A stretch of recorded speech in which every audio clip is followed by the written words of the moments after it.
Today we bring you a major development in the long-running war in Ukraine. Ukrainian President Volodymyr Zelensky has announced that his country is ready for constructive, honest, and prompt work with the United States on a new peace plan aimed at ending the 4-year war with Russia. But the initiative comes amid serious controversy over the terms and who's in the driver's seat. What is the plan? Who's putting it together? What are the reactions? And what does this mean for Ukraine's future? In this video, we'll break down the key facts, the stakes, and what to watch next. To understand this moment, we need a quick recap of where things stand in the war.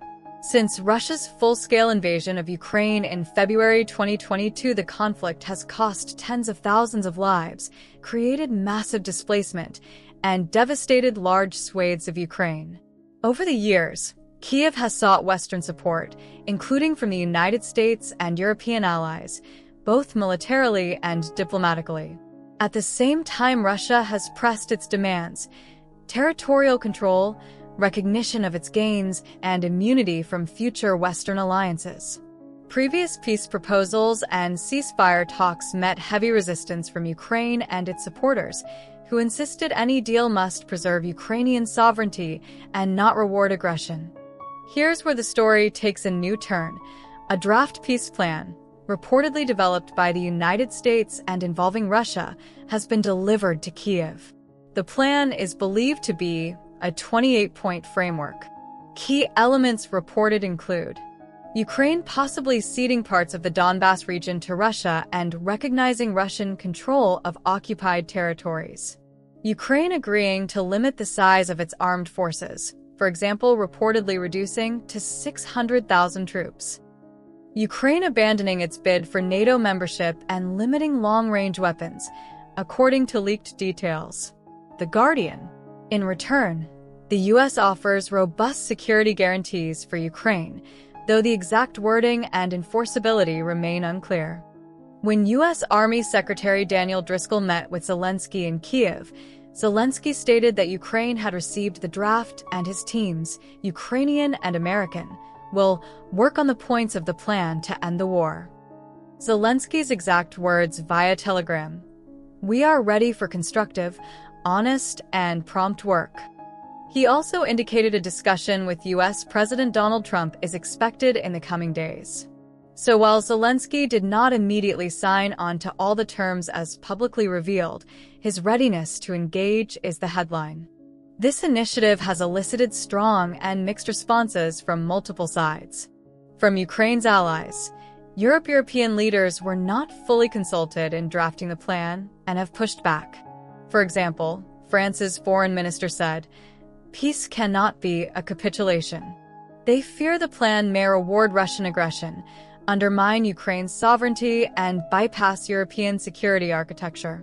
From the Ukrainian public and parliament, while Zelensky's statement signals openness, there remains concern internally about giving up territory, reducing military capabilities, or being forced into a settlement that equates to defeat.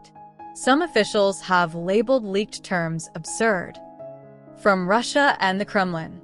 The Kremlin downplayed the current process, saying there are contacts but no formal consultations, and reiterated that any deal must address the root causes of the conflict. From the U.S. The U.S. government has portrayed the plan as a good plan for both sides and emphasized urgency. White House Press Secretary Caroline Leavitt stated that senior officials had been working on it quietly for about a month. Why the controversy?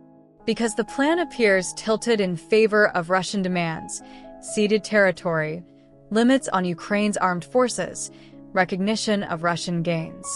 Critics argue this sets a precedent that aggression is rewarded. The Independent. Yet others argue that with war fatigue, heavy casualties, and the coming winter, Ukraine may feel pressure to find a diplomatic exit. The timing of Zelensky's openness may reflect that reality. So, what are the implications, and what do we watch for next? If Ukraine accepts significant territorial, military, and political concessions, it could mark a major shift in the war, from Ukraine fights for full restoration of its territory to Ukraine accepts a settlement. The international order. If Ukraine, backed by the US, negotiates separately from its European allies, this could realign Atlantic diplomacy and security structures. Domestic Ukrainian politics. Zelensky faces corruption scandal and battlefield setbacks. His openness may reflect pressure to show progress. Russian position. If a deal is struck, Russia could claim victory without full military conquest, altering Kremlin's strategy and its relations with the West. What to watch for next? The upcoming discussion between Zelensky and Trump. According to Zelensky's office, a call/meeting is expected in the coming days. Whether Ukraine will formally endorse the plan or insist on changes, especially regarding territory, military size, and NATO aspirations. How European allies react. Will they go along, demand revisions, or withdraw support? Their involvement is key to implementation. On the ground in Ukraine, whether fighting slows, intensifies, or shifts in response to negotiation dynamics. For example, there are reports of Russian advances in places like Pokrovsk and Kupiansk. Reuters. The formal publication of the plan, if it happens, and the sequencing of the deal, ceasefire, troop reductions, territory handover, security guarantees. Timing is everything. Ukrainian President Zelensky's statement that he is ready for honest work with the United States marks a new phase in the Ukraine war's diplomacy. But the path ahead is fraught with tough choices. The content of the draft plan suggests major concessions that some fear amount to surrender, while others say are a realistic pathway to end years of fighting. For Ukraine, the question is whether it can secure a deal that preserves its sovereignty and future, rather than simply a pause in the war under unfavorable conditions. For the United States and Europe, it's a test of how they manage alliances, security guarantees, and the legacy of Russia's aggression. And for viewers, it's a reminder that in war, as in diplomacy, the headlines often hide the hardest decisions.